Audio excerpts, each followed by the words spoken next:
क्या मैं आपको मम्मी जी बुला सकती हूँ? सलोनी की गर्भावस्था में उसके ससुराल वाले सभी लोग उसका पूरा पूरा ख्याल रख रहे थे।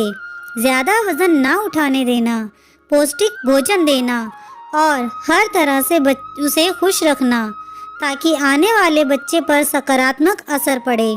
सलोनी भी जितना उससे बन पड़ता था छोटे छोटे काम करती रहती थी ताकि सास को ज्यादा काम ना करना पड़े। सलोनी को हमेशा लगते रहता था कि उसकी गर्भावस्था के कारण सास को ज्यादा काम करना पड़ रहा है और सास को लगता था कि चाहकर भी वो बहू को पूरा आराम नहीं दे पा रही हैं। इस तरह सास बहू दोनों ही एक दूसरे का ख्याल रखने की हर संभव कोशिश करती रहती। घर के सभी लोग आने वाले बच्चे को लेकर बेहद उत्साहित थे। आखिर कई सालों बाद नन्हे मुन्ने बच्चे की किलकारी घर में गूंजने वाली थी। वैसे तो घर में सभी को बेटा हो या बेटी कोई फर्क नहीं पड़ता था, लेकिन सास कभी कभी कह देती थी कि मेरा कुलदीपक आने वाला है, मैं अपने पोते के लिए ऐसा करूंगी, मैं अपने पोते को ऐसा खिलाऊंगी, इतनी बड़ी पार्टी देंगे, इतने सारे मेहमानों को बुलाएंगे आदि। ये सब सुनकर सलोनी भी मन ही मन ईश्वर से प्रार्थना करती कि हे ईश्वर मुझे बेटा ही देना ताकि सासू माँ की मनोकामना पूरी हो।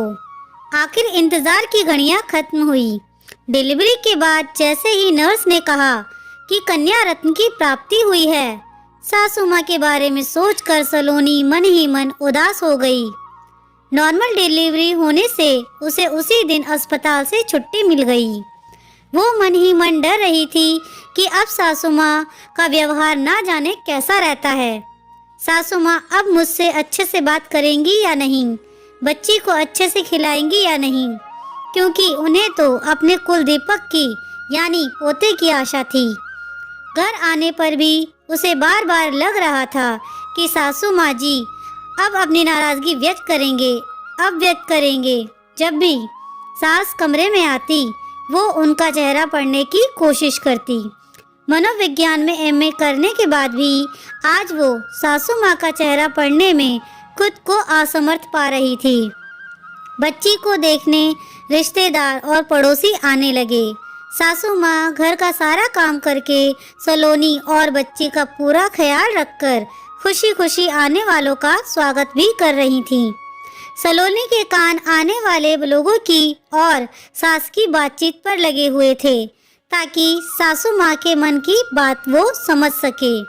शर्मा आंटी कह रही थी, देख तुझे तो पोता ही चाहिए था ना, लेकिन हुई तो पोती, इसलिए ज्यादा लाड मत लड़ाना।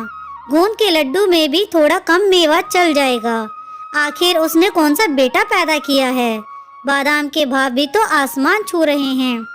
500 ग्राम के बदले 250 ग्राम डाल देना और बाकी के मेवे भी थोड़े थोड़े कम करके गेहूं का आटा थोड़ा ज्यादा डाल देना ताकि लड्डू कम ना दिखे। सलोनी ये सब सुन रही थी। इतने में उसके सास की आवाज आई, क्यों, तू ऐसा क्यों कह रही है? तुझे जब मंजू हुई थी तब क्या तुझे सुदीप से कम तकलीफ हुई थी? ऐसा थोड़े ही होता है, चाहे बेटा हो या बेटी, तकलीफ तो दोनों समय एक सी ही होती है। जब दोनों समय तकलीफ एक जैसी ही होती है तो बेटी होने पर लड्डू में मेवा कम क्यों डाला जाए? वैसे तो तूने विज्ञान की पढ़ाई की है ना, तुझे तो अच्छे से पता है कि बेटा या बेटी होना पुरुषों के शुक्राणुओं पर निर्भर करता है। फिर मैं सलोनी को किस बात की सजा दूं?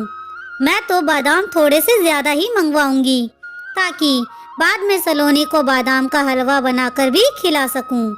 ये सब सुनकर सलोनी सोचने लगी कि कितनी खुशकिस्मत है वह, जो उसे इतनी सुलझे हुए विचारों वाली सास मिली।